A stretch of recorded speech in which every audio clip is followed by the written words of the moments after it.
that freedom of movement in sports and that start line is for everybody. And it's undeniable, the power of sports. So why do you want LA 2028 to be your last Paralympics? Oh my gosh, who wouldn't want to end up their Paralympic athletic career at a home games? My dream is, I know I will most likely, I'm gonna be old, so I don't know how competitive I will be for a medal. I'm gonna try my damn hardest.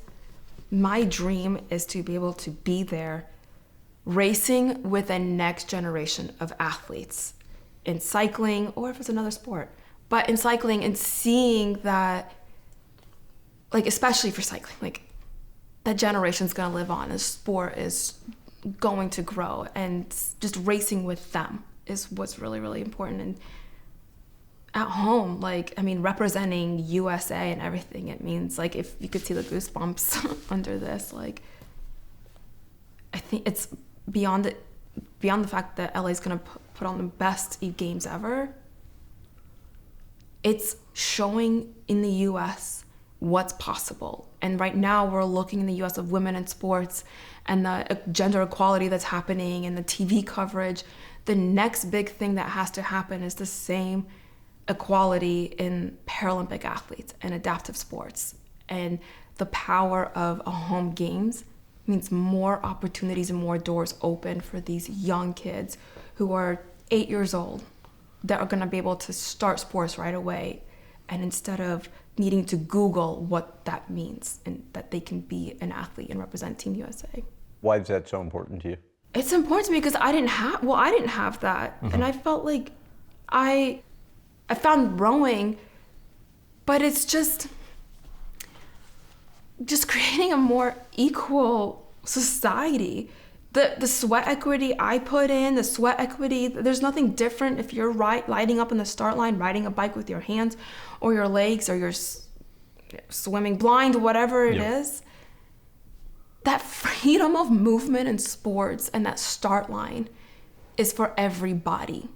And it's undeniable, the power of sports.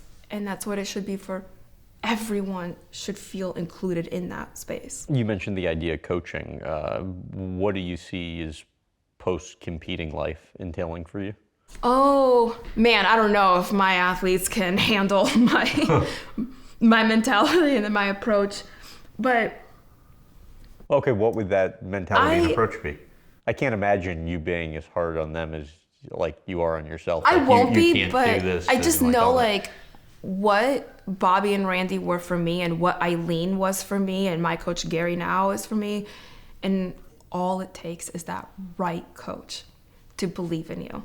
And it can change that person's life. And we need more of that. It's something I've been fortunate enough to get in my sports, but I hear so many stories that a lot of athletes stop, and especially young girls. Like, my passion is to get more girls and women in sports, and for them not to stop after high school because they had a bad experience with a coach.